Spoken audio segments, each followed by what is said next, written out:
নমস্কার। আজ 12ই জানুয়ারি।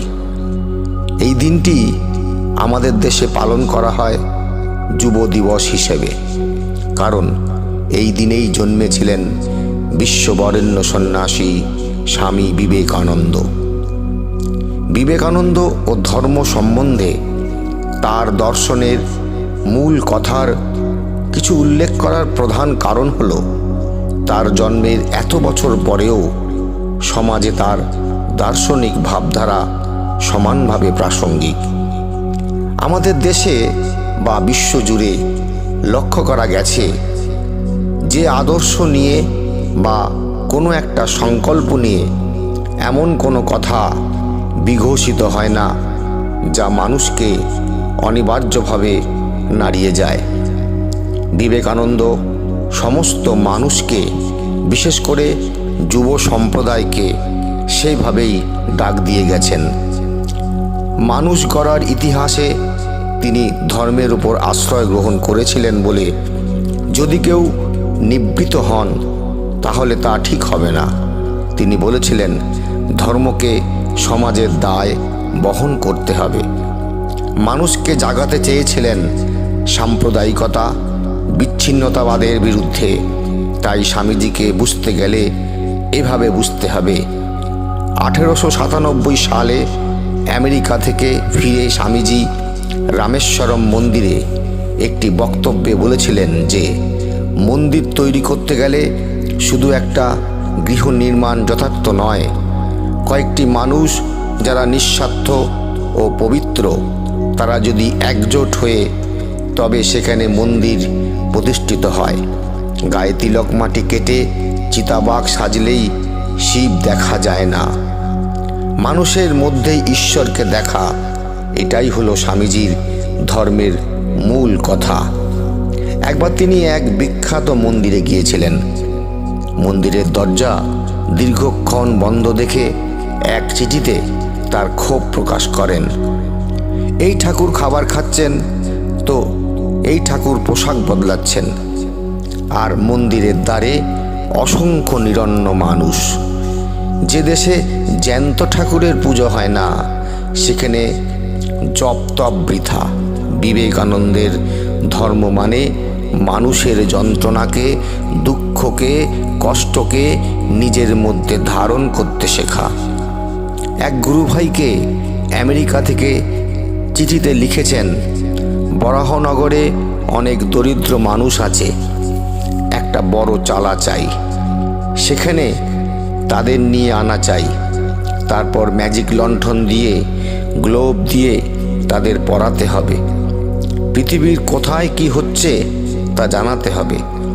যদি তা পারো তবে বুঝবো তোমরা মরদ। আমার কাজে আসবে।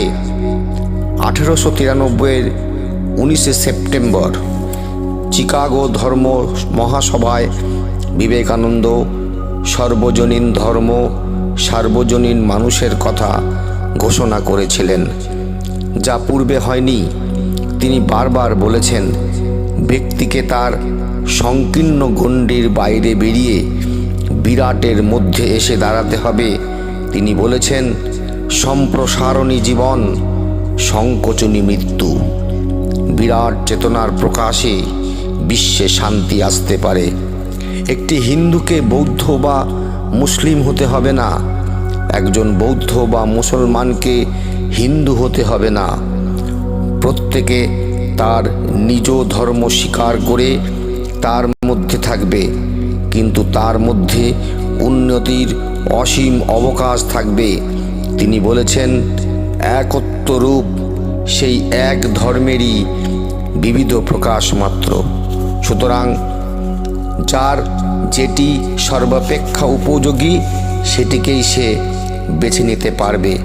আমাদের নিজেদের মাতৃভূমির পক্ষে হিন্দু ও ইসলাম রূপে এই দুই মহান মতের সমন্বয় একমাত্র আশা।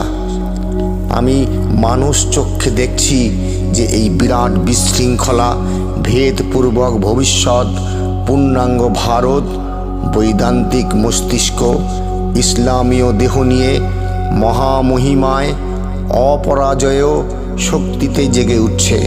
স্বামীজির সার্বজনীন ধর্মটি অসাধারণ। সেই ধর্ম উদারতার অনন্ত হাত বিস্তার করে পৃথিবীর সব মানুষকে আলিঙ্গন করবে।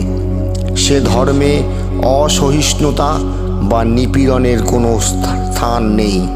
তিনি সর্বধর্মের সমন্বয়ের বিশ্ব মানবতার প্রতিনিধি। বিবেকানন্দ সব ভেদাভেদের গোড়া ধরে উপড়ে দিতে চেয়েছিলেন। এই ভাবনাটুকু আজকের ভারতে ভীষণভাবে প্রাসঙ্গিক।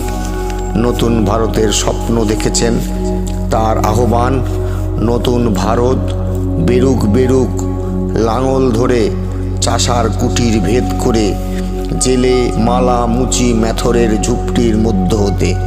বেরুক কারখানা থেকে, হাট থেকে, বাজার থেকে, ঝোড় জঙ্গল পাহাড় পর্বত থেকে। এরা সহস্র বৎসর অত্যাচার সয়েছে, নীরবে সয়েছে, আর তাতে পেয়েছে অপূর্ব সহিষ্ণুতা। এরা এক মুঠো ছাতু খেয়ে দুনিয়া উল্টে দিতে পারবে। আজ ফুল খেলার দিন নয়, আজ তাদের সরিয়ে দেবার, হটিয়ে দেওয়ার দিন। যারা এই সাম্যবাদী সর্বত্যাগী সমাজতন্ত্রী সন্ন্যাসীকে কুৎসিতভাবে, লজ্জাজনকভাবে নিজেদের রাজনৈতিক স্বার্থ চরিতার্থ করার উদ্দেশ্যে নিজেদের মতো ব্যবহার করছে, যারা বিবেকানন্দের উক্তিকে সামনে পিছনে কেটে ছেটে মানুষের কাছে তুলে ধরছে, তাদের চিনে, তাদের বয়কট করে, তাদের অসাধু ধর্মীয় ভেদাভেদের সাম্প্রদায়িক বিষ ছড়ানোর ও সমাজের নির্যাতিত নিপীড়িত দলিত সম্প্রদায়ের ওপর অমানবিক আচরণের উদ্দেশ্যকে প্রতিহত করার দিন এসেছে। তাই এই যুদ্ধে সামিল হতে গেলে বিবেকানন্দের মতন মনীষীর জীবন দর্শনের সাথে সঠিক পরিচয় হওয়া দরকার। বিবেকানন্দ চর্চা, জীবন চর্চায় জল সিঞ্চন করলেই হবে যুব দিবসের সার্থকতা। বিবেকানন্দের জন্মদিনে তার প্রতি কোটি কোটি নমন, শ্রদ্ধার্ঘ্য। নমস্কার।